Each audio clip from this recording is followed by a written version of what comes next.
पाठ 12 अनु की डायरी। 6 जुलाई। आज एक अजीब सी घटना हुई। मैं कमरे में बैठकर अपना गृह कार्य कर रही थी। तभी दरवाजे की घंटी बजी। मैंने उठकर दरवाजा खोला तो देखा कि सीमा आंटी अपनी 10 वर्षीय बेटी रानी के साथ घर का काम करने आई हैं। मैं पुनः अपना गृह कार्य करने लगी। रानी भी मेरे पास ही बैठ गई। तभी माँ ने मुझे नाश्ते के लिए बुलाया।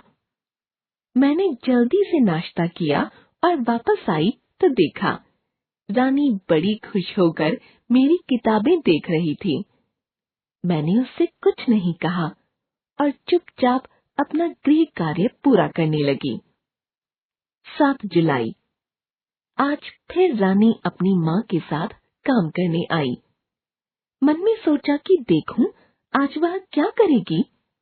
थोड़ी देर बाद जब मैं उस कमरे में गई तो देखा रानी मेरे बस्ते में से किताब निकालकर बड़े उत्साह से पन्ने पलट रही थी। मैं चुपचाप कमरे में घुसी। मुझे सामने देखते ही उसके होश उड़ गए। बोली, दीदी, मैं तो बस ऐसे ही देख। मैंने उससे प्यार से कहा, रानी, डरो मत, कोई बात नहीं, मैं तुम्हें नहीं डांटूंगी। पर मुझे बताओ, क्या तुम्हें पढ़ना आता है? उसकी आंखें मानो बुझ सी गईं। मुझे उसके बिना कुछ कहे ही उत्तर मिल गया था। स्कूल में पढ़ोगी? मैंने फिर पूछा। सुनते ही रानी की आंखों में चमक आ गई, परंतु अगले ही क्षण गायब भी हो गई। माँ के साथ काम कौन कराएगा? घर का खर्चा कैसे चलेगा? उसने कहा। तभी रानी की माँ ने आवाज लगाई और वह चुपचाप उनके साथ चली गई। मैं बहुत देर तक वहीं खड़ी रही। मेरे मन में बहुत से सवाल उठने लगे।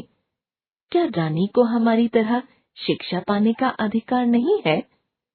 क्या उसे बचपन में खेलने का अधिकार नहीं है? क्या उसे अपनी मर्जी के काम करने का अधिकार नहीं है? 8 जुलाई। आज मैं बड़ी बेसब्री से रानी की प्रतीक्षा कर रही थी। जैसे ही रानी आई, मैंने उससे फिर पूछा, रानी, यदि तुम्हारी माँ तुम्हें स्कूल भेजने के लिए तैयार हो जाए, तो क्या तुम स्कूल जाओगी? रानी की आंखें फिर चमक उठीं। बोली, हाँ हाँ दीदी, मैं खूब पढ़ूंगी। पर माँ को कौन समझाएगा? इतने में रानी की माँ ने आवाज लगाई, रानी, जरा जल्दी काम कर ले, घर जाकर तुझे खाना भी बनाना है।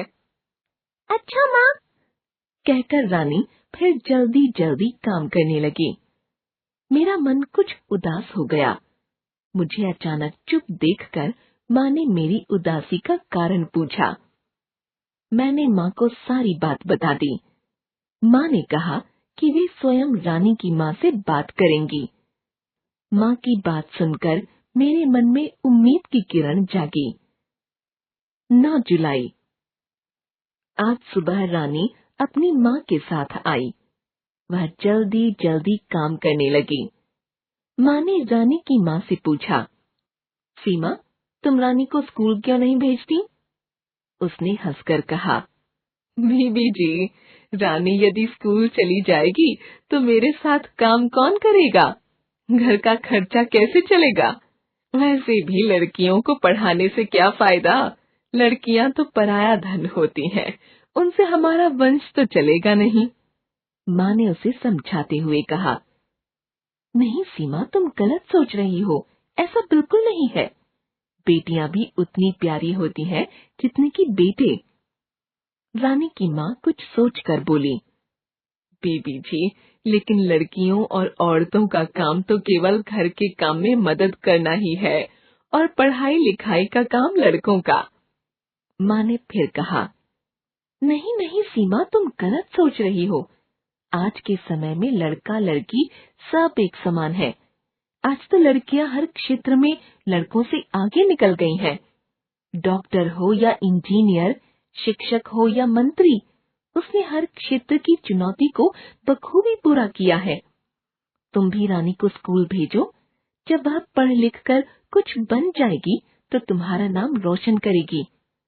रानी की माँ बोली, ठीक है बीबी जी, मैं आज ही इसका दाखिला किसी सरकारी स्कूल में कराती हूँ।